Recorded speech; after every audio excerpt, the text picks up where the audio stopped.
What the game needed was a kickstart. It finally came with a rush from a bunch of school kids who showed the world how rugby could be played. This style of football had its genesis in a state-run school in the Sydney suburb of Matraville. It wasn't like a private school where the discipline was strict and I guess their style of rugby was entrenched into the system. We just played to our natural ability and therefore we weren't under pressure, and it was always a lot of fun. I mean, we spent most of our time playing touch football at training, and we'd probably have a 5-minute run and it looks good, that's it, let's go home. I was approached by Terry Curley, who was the coach at the time of St Joseph's, unquestionably the greatest rugby school historically in Australia, no doubt about that.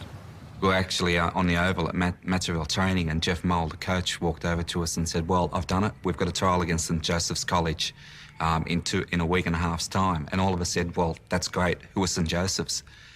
Must be just another school, so no problems. We've turned up there, we've got our Matto High jumper on, we've got board shorts, we've got multicoloured socks, our hair's out here, like no one really cared. St Joseph's turned up with 4 buses, 1 for the team and 3 for their supporters, all the other children, and all of a sudden we're starting to look at Molly and going, mate, what's going on here? Like, what have you gotten us into? We took the field and they scored within the first couple of minutes, and we thought, oh, here we go. These guys really know how to play. Then went on for about 10 or 15 minutes, and then they started kicking the ball, and that's what we wanted them to do, and then we just cut them apart after that, and we ended up beating them quite convincingly. And all of a sudden we walked off the field thinking, well, if that's the best that they've got, then we're going to build everybody. I don't think they've played another state school after that. A lot of people for the first time, saw the Ella brothers. I think they were absolutely bewildered by the pace of their handling and their skills. They played brilliantly. One of those impressed by the Ella brothers was Cyril Towers, a member of the 1927-28 Waratah side. This team had travelled to Europe and thrilled crowds everywhere with a spectacular running and passing game. Over the years, this style of rugby had become diluted and was lost, until now.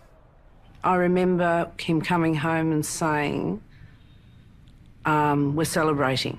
He said to Mum, we're celebrating. He said, I have seen the most talent in a backline that I've ever seen today. He used to walk from Clovelly to training, or to Matraville High, which is a fair hike. And he was basically, with Jeff Mould, basically told us or taught us how to play with the flat alignment, running straight, quick hands, support. Matraville High won everything for 2 years. At the end of 1977, 5 players and the coach were selected for the Australian Schoolboy Tour to the UK and Ireland. This team contained players who would go on to dominate both rugby union and rugby league for the next 12 years. You could have put 5, 6 different combinations together and they would have been just as successful as the starting lineup. Guys like Wally Lewis, who never played a test, Mick O'Connor, who only played 1, world-class players, they're fantastic players and should have played more. One can't recall another team having such all-round excellence as they had. Very easy to coach because there were so many talented boys in the team. But my wildest dreams wouldn't have suggested that they were going to be as successful as they were. That success was achieved by a style fostered at Matraville High, the flat attack. Run the ball at every opportunity and never kick it back to the opposition. If you were asked the smallest schoolboy what part of rugby do you like most, they will all tell you running with the ball. They won't say kicking or tackling or anything else. They'll say just to run with the ball. That's what we practiced for the whole time after the team was picked until we went away. That's all we did. This just worked on our hands and how quick we could do things and back up and rah. That was the focus of the whole, probably 2 or 3 months before we left. We didn't invent the flat alignment. The flat alignment was always there. We probably did it better than most. It was rugby in its purest form and generated extraordinary media coverage. Playing at Cardiff Arms Park was the highlight of the tour. After a quiet first half, the Australian boys cut loose, delighting the Welsh crowd.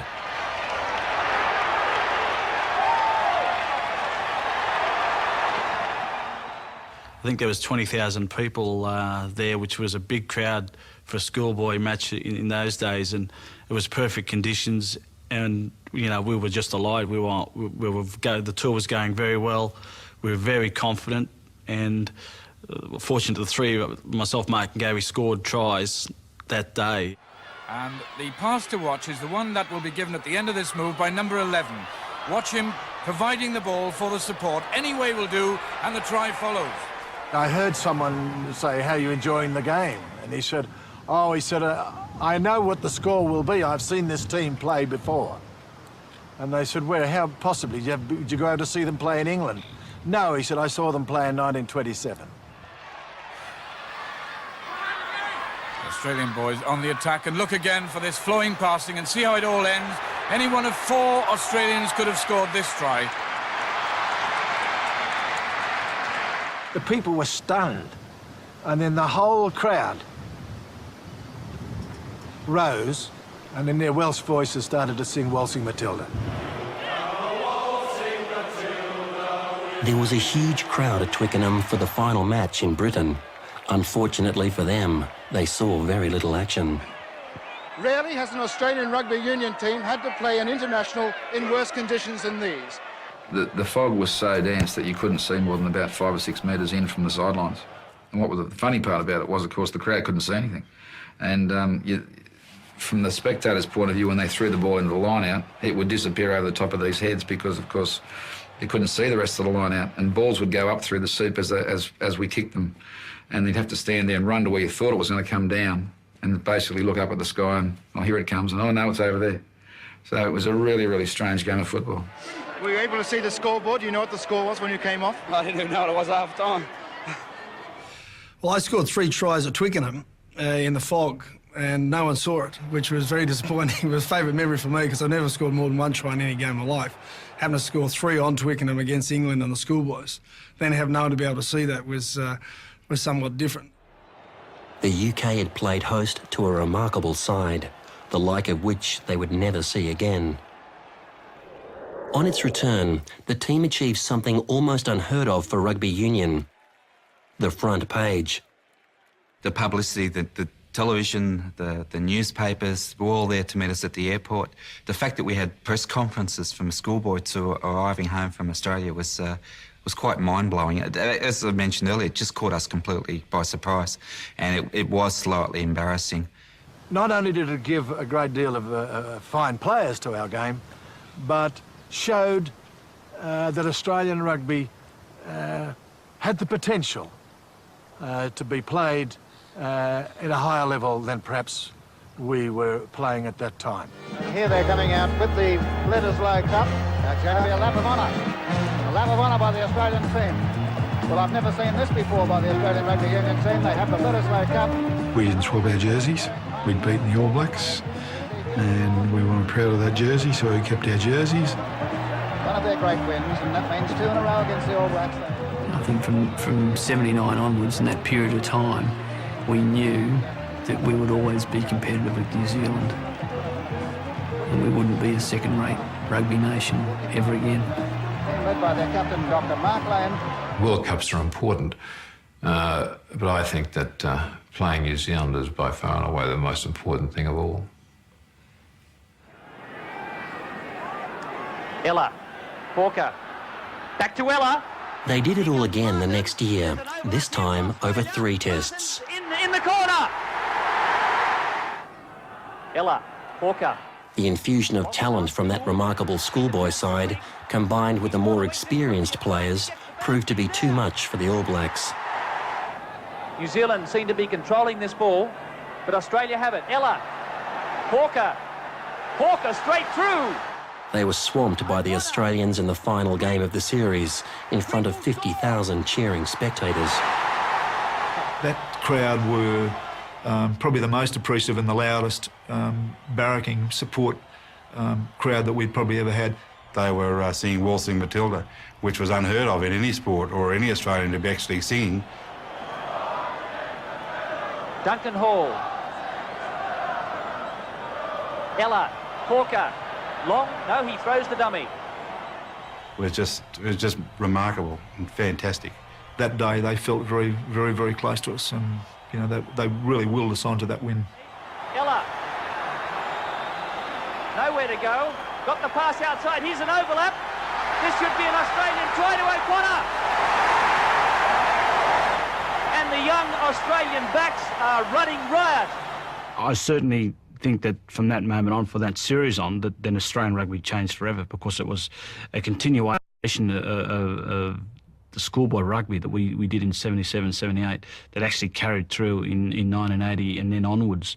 So I guess to a certain extent the schoolboys and then the influence we exerted in that series against the All Blacks in 1980 basically changed the style of Australian rugby and the attitude of Australian rugby forever. This is what the crowd has been waiting for. The Wallabies had won the Bledisloe Cup for the second year in a row. For a team that had struggled throughout much of the 1970s, this was a remarkable achievement. The profile of rugby went through the roof, and crowds began flocking to matches with the expectation of victory. More importantly, the future of the game was secured, and that was all the most optimistic rugby fan could have asked for.